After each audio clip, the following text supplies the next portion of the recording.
Welcome back to the Gary Sutton Show on WSBA. You know, I like to watch a show that's called America's Got Talent. Last night they were in the semifinals, or heading toward the semifinals. I think they're quarterfinals right now. I guess it is the semis, yeah. But they were people from all over America with all kinds of different talent. And tonight is the judgment night for the first round of these things. But I got to thinking about this morning for our next guest. America's Got Talent in a lot of ways that maybe aren't seen quite as publicly. With us this morning is a young lady, Blair Barker, who is America's National Scholarship Organization preteen national teenager. And she's collected teddy bears this week in Lancaster. Why is she doing it? Let's go find out as we meet Blair Barker this morning here on the Gary Sutton Show. Blair, good morning to you. How are you today? I'm great. How are you? I'm doing very well, thank you. And you're, 12 years old, is that correct? Yes, I am. Now, you're in Lancaster this week, and I know you're going to be at the Lancaster Spinal Health Center. That's at 504 West Orange Street in actually Lidditz, Pennsylvania, right? So you're in Lancaster County, but you're in Lidditz. And you're in the middle right now, I guess. You started on August 25th. You're in the middle of collecting teddy bears for something called the Bear Fair. So I'm going to let you take it from there. What's it all about? What got you started on this? Why are you collecting teddy bears? Yeah, the Bear Fair is out of Westchester University, and we are collecting teddy bears for hospitals and shelters. They collect over 1,500 bears average per year for children, as like I said, hospitals and shelters, for them to go into surgery and for them to have a little friend with them that they can call their best friend, because some people don't have the necessities that they need to feel like they really enjoy what they do. Yeah, you're helping people who are hospitalized and sick or less fortunate. You're trying also to educate medical professionals, I guess, about this International Chiropractic Scoliosis Board. That's a lot to take on when you're 12 years old, isn't it? Yes, it is. Okay, the teddy bear thing. I mean, teddy bears and kids are like ham and eggs. You know, they go together pretty well. Mm-hmm. Do you have your own teddy bear? I do have my own teddy bear. My dad got it for me a few weeks before I was born. He didn't think that I would really play with it when I was little. He'd just think it would sit on my shelf. But it became one of my best friends, and I want everyone to have that connection. Even if it's just a teddy bear, it can mean a lot to a child.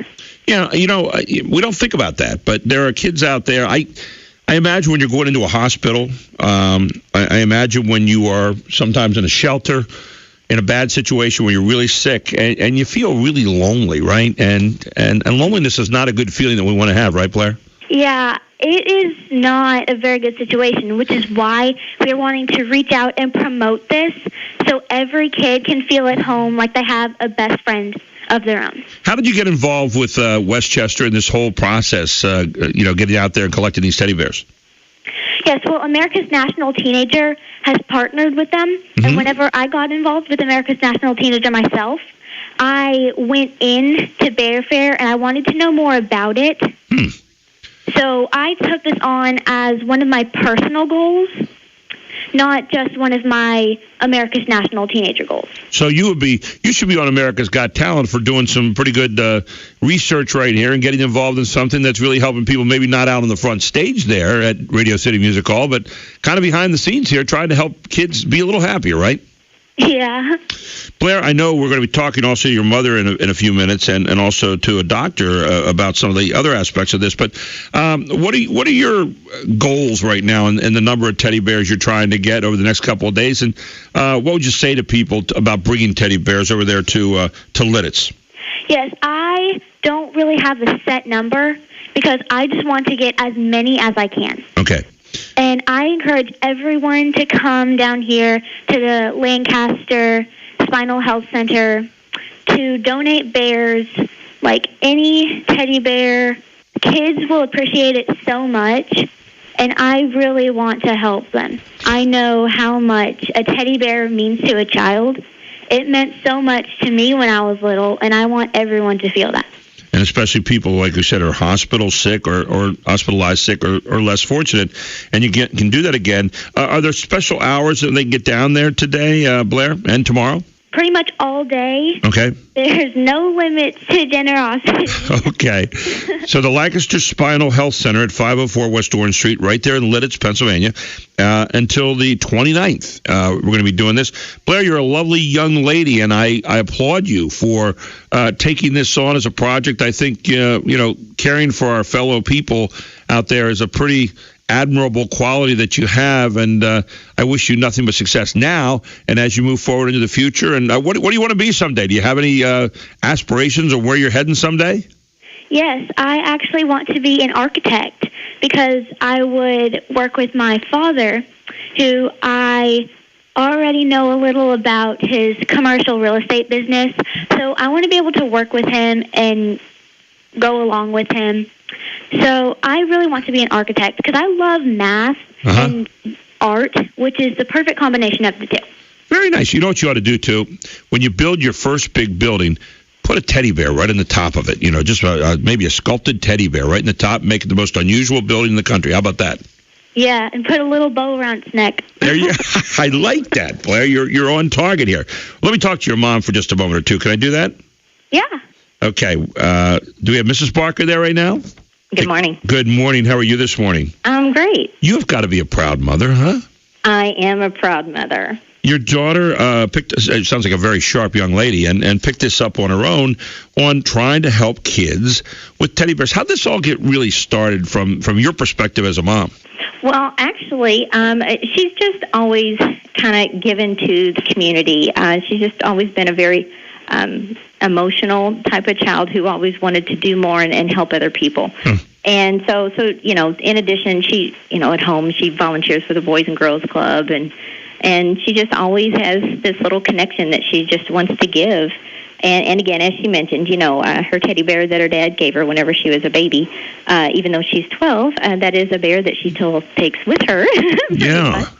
So it's just, she just felt like that was just an emotional tie that, kind of gives a child that sense of security. Right. And just, it's something that Westchester University, whenever they started that program, they just wanted to be able to give a little love, to the children who are, sick in hospitals, having surgery, or those who just simply don't have the means just to have something simple to connect with and have a nice little toy to have as a security blanket. I guess, Mrs. Barker, one of the nice things about this story is amidst all the bad news that we seem to have around the world and the country right now, I guess there's a lot of these good kinds of stories out there, but it's so nice to see a young person learning how to give and help others who are maybe less fortunate or maybe sick. I don't think we can get enough of that right now. That is true, and that's absolutely, we have a shortage of that in this world, and we've always just tried to install those type of,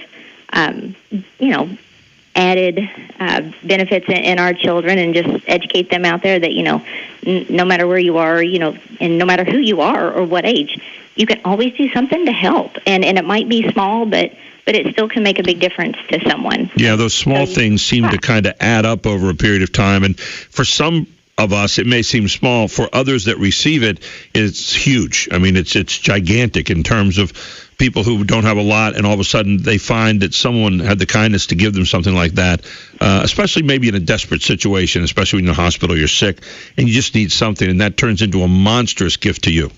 Absolutely, yes. Now, I know our kids can get us into problems as parents by kind of promising things every now and then out there, and then mom and dad find out. You go, oh, yeah, you're going to have a party for 30? Yeah, okay. But I just wanted to make sure. I know your family is there at 304 West Orange Street in Lidditz from the 25th, obviously a few days ago, at the beginning of the week, to the 29th. Now, what are there times during the day that you're collecting these? This is where I get into the 30 party thing. Well, and actually, I think Clayton Stitzel, the office is 504 West Orange here in Lidditz. Okay. And they are about, just during regular office hours. I think they're normally here 8 to 5. But Dr. Stitzel is willing to take any bear anytime. Okay. It can always be left here, even in a plastic bag or something outside the door if the office would happen to be closed. And Blair, we come here regularly just to kind of promote the cause and different things.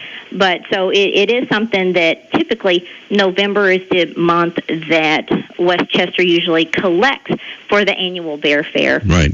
and it's distributed in December. But this is a yearly thing. So it is every year that they collect the bears, and it's done every December. So it does not have to be anything that would ever stop, whether Blair is here or whether she is not. It is something that can be a continual thing. Yeah, I think it's a really neat thing. And, the other thing that I know that Blair wanted to do is to raise awareness about the early stage scoliosis intervention through speaking to medical professionals and the general public. And I know we're going to be talking to Dr. Stitzel here in a moment. But, a lot of us hear the word scoliosis, and unless it were something we're dealing with in our family, it's not something we know a lot about. What do we know about scoliosis? Well, what do you know about scoliosis in general? Unless it does affect you or you know someone with it, I don't think it's a term that most people even think about much anymore, in all honesty. And it's just kind of one of those swept under the rug type of issues that affect kids.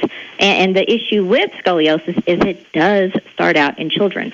And I think that is one thing, the reason why Blair has kind of taken that upon herself to really make that part of her platform, since she is America's National Teenager in the preteen division. She really wants to get that word out because it does affect kids in her age group. It starts out at 9, and then, it's affected and diagnosed up through their teenage years. Wow. So, it hits home close to her age group, and that's really why she's just taken that upon herself to really get that out there because, it's just something that could be very, very minor, and a lot of doctors may not think that it's anything a patient needs to worry about. But typically, if it's not addressed, by the time it can continue to develop and it can continue to worsen. And I just think as a parent, whenever there's something that's not absolutely correct with a medical condition with your child, you don't sit and wait till it gets bad. You need to fix it at the very early stages of it. Well, congratulations on having America's preteen national teenager in your house, and a wonderful young lady, and I'm sure she's gotten some wonderful guidance from some pretty good parents, too. Well, I don't know that we can take much credit. I'll tell you, she's just a wonderful child. Well, she wouldn't be here except for you, right? So there you go. That is true. Well, okay. Mrs. Barker, thanks so much. And I think we're going to talk to Dr. Clayton Stitzel right now. Great. And if we can switch over to him, he's a national and international speaker in the diagnosis of non-surgical treatment of scoliosis. And he's with us here this morning on the Gary Sutton Show. Dr. Stitzel, an honor to have you on, sir. Hey, Gary, thank you very much. And just a real quick shout-out to you and your program for being a class act to take on a topic like this and use your audience to do something awesome like this Bear Fair thing. Well, and again, people can drop those bears. If you were just jumping in here this morning and somehow you caught us in the middle of the interview, Lancaster Spinal Health Center, that's where you are, at 504 West Orange Street in Lidditz, and you can do it today and through Saturday. And even if it goes beyond that and you say, I can't get over there right away, drop it by, and I'm sure they're going to take that and help get that to the Bear Fair and help people. Dr. Stitzel, I wanted to ask you about this scoliosis. First of all, what is scoliosis for a lot of people who aren't familiar with it, and how does it manifest itself? How do you see it in kids and people? Well, we're actually learning a lot more about scoliosis than we've known ever in the history of man. And typically scoliosis is viewed as just a curvature of the spine, but in reality, it actually looks like it's a neurohormonal problem in the brain that actually creates a spinal curvature as the primary symptom. Now, how does that work? So, essentially what's going on here is as the patient's going through rapid periods of growth in adolescence, the brain and the spine aren't coordinating with each other, and therefore the spine grows in a crooked position. But really the problem seems to lie as a neurohormonal problem during periods of rapid growth, and that spinal curvature is really just that primary symptom. It's like, look out the window, I can't see the wind, but I can see the effects of the wind. Right. It's that sort of thing here. When I look at a spinal X-ray of the curvature of the spine, I can't see the neurohormonal problem, but I can see the effects of that neurohormonal problem on the spine itself. So what do you do then to kind of, can you get out in front of that, or is it simply a reaction and then kind of treating it? No, you can absolutely get in front of it, and we always say stay ahead of the curve. Right. No one goes to bed with a straight spine waking up requiring spinal fusion surgery. This is a progress, the condition progresses through the adolescent years, particularly during periods of rapid growth. They start with a small curve and then end up with a larger curve, and in some cases requiring surgical intervention. And we really feel that with early intervention, we can really mitigate that. You have to understand that this is a condition that is resulting in 20,000 plus spinal fusion surgeries of adolescent and juvenile patients every year. I mean, this is not a small problem. Early stage intervention is really going to be our best opportunity to get ahead of this thing, stay ahead of it. And basically, we need to start getting the brain and the spine to start talking to each other and coordinating during growth. And early intervention, small curves respond better than large curves. Dr. Stitzel, we're going to take a quick break. I want to come back and ask you how we get the brain and the spine chatting with each other here a little bit, okay? You bet. That sounds great. But again, if you're listening this morning, we have a young teenager, or young pre-teenager, 12 years old, Blair Barker, who's at the Lancaster Spinal Health Center at 504 West Orange Street in Lidditz. Through the 29th of August, okay? Today's 27th? That means Saturday. Collecting teddy bears for the Bear Fair. And what that does, it gets teddy bears to kids that are hospitalized or sick or less fortunate. You can get those out there. We'd love to have you help out. And just take a little day trip over to Lidditz. Not a bad day to do that, right? Or tomorrow or Saturday. We'll be right back with Dr. Clayton Stitzel. How does the brain talk to the spine? And how can we help it to do better? We'll ask him that question when we return right here on the Gary Sutton Show on News Radio 910 WSBA. We've been talking to Blair Barker this morning, who is America's National Scholarship Organization preteen national teenager, 12 years old. She's out at the Lancaster Spinal Health Center at 504 West Orange Street in Lidditz. Started a few days ago on Monday, and will be there through Saturday, which I think is great. The whole idea that, actually through Friday, forgive me, August 25th through 29th, but collecting teddy bears for the Bear Fair. And what it does, it helps young people who are hospitalized, sick, or less fortunate. And you know how frightening that can be even for us as adults many times. And it just gives them a little bit of comfort. And who doesn't want to do that? And, of course, we talked to her mother, very proud. We're talking to Dr. Clayton Stitzel this morning, who is a gentleman who knows a little something about this whole scoliosis thing that we're talking about. And Dr. Stitzel, you said something before we went to the break in identifying this, that we have to get the brain talking to the spine. I thought that was an interesting turn of phrase. What does that mean in real life and for people trying to kind of imagine that out there? Well, essentially, what the brain is trying to do is trying to balance your head over your torso, over your pelvis three-dimensionally. And up until about ages 9 to 12, in the scoliosis patient, it seems to be doing that fairly well. However, when they start growing rapidly, one or more of those center masses, the head or the torso or the pelvis, becomes out of alignment, becomes off balance.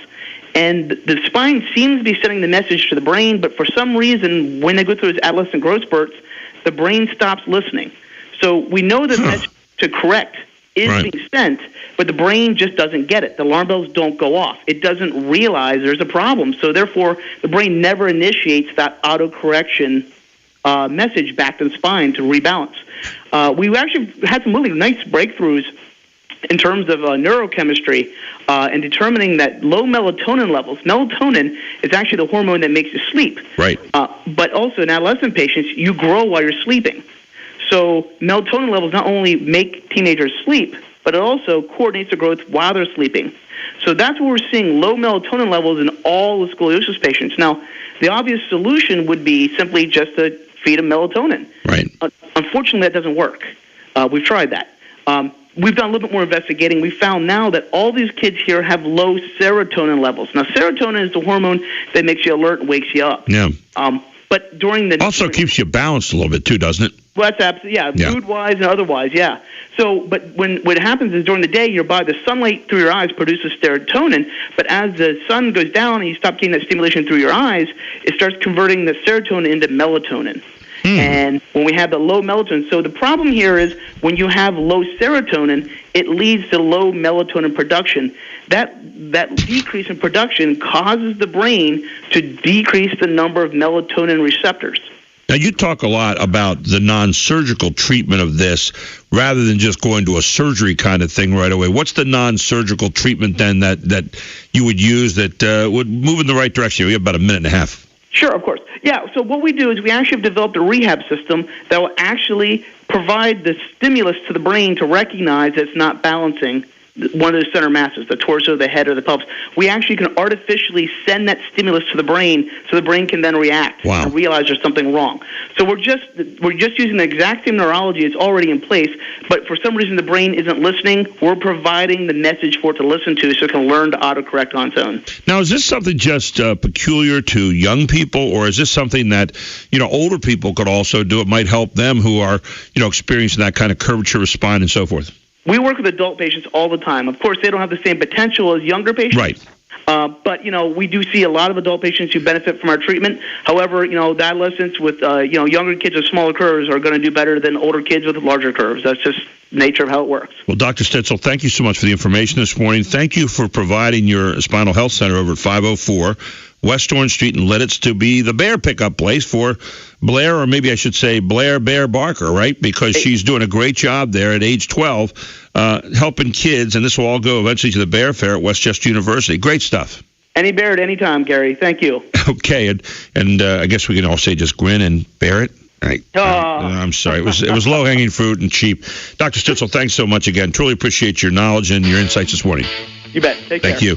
Dr. Clayton Stitzel here, along with Blair Barker and her mom. And, yes, you can stop over there through Friday, at 504 West Orange Street in Lidditz, Pennsylvania, the Spinal Health Center there, Lancaster Spinal Health Center, and drop off some teddy bears, right? Nothing like helping people out. That's what we want to try to do as well here on the Gary Sutton Show, where we search for common sense and truth every single day.